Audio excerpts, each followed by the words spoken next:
વિટામિનની કમી હોવી અને વિટામિન માટે દવા લેવી બહુ કોમન છે, પરંતુ દવા લેતા પહેલા આ 3 વસ્તુનું ધ્યાન હંમેશા રાખવું જોઈએ. પહેલી વાત, વિટામિનની જે તમે દવા લો છો એ દરેક દવાઓ સેમ નથી હોતી. અમુક દવાઓ રોજની જરૂરિયાત પૂરતું વિટામિન આપતી હોય છે.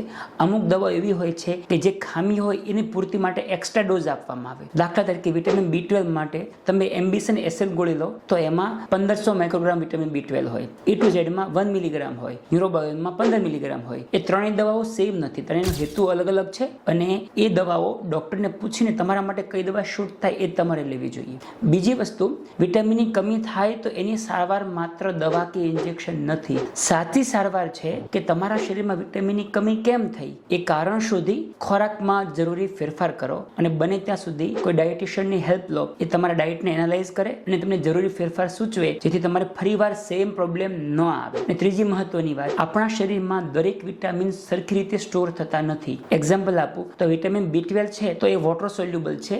એક્સ્ટ્રા ડોઝ લેશો તો યુરિનમાં જતું રહેશે, બોડીમાં સ્ટોર નહીં થાય. એટલે તમે ઇન્જેક્શન પણ લેશો તો બી થોડા ટાઈમમાં ફરીવાર એની ખામી સર્જાઈ શકે. વિટામિન D છે, બોડીમાં સ્ટોર થાય. તમે માત્ર એક ઇન્જેક્શન લો 6 લાખ યુનિટનું તો પણ તમને 6 મહિના કે વર્ષ સુધી ફરીવાર ડેફિશિયન્સી ન થાય. એટલા માટે દરેક વિટામિનની અંદર સેમ દવાઓ કે સેમ ઇન્જેક્શનથી કામ નહીં થશે. એના એક્સપર્ટને કન્સલ્ટ કરી અને સાયન્ટિફિકલી ટ્રીટમેન્ટ કરશો અને જરૂરી ખોરાકના ફેરફાર કરશો એ સાચી ટ્રીટમેન્ટ છે.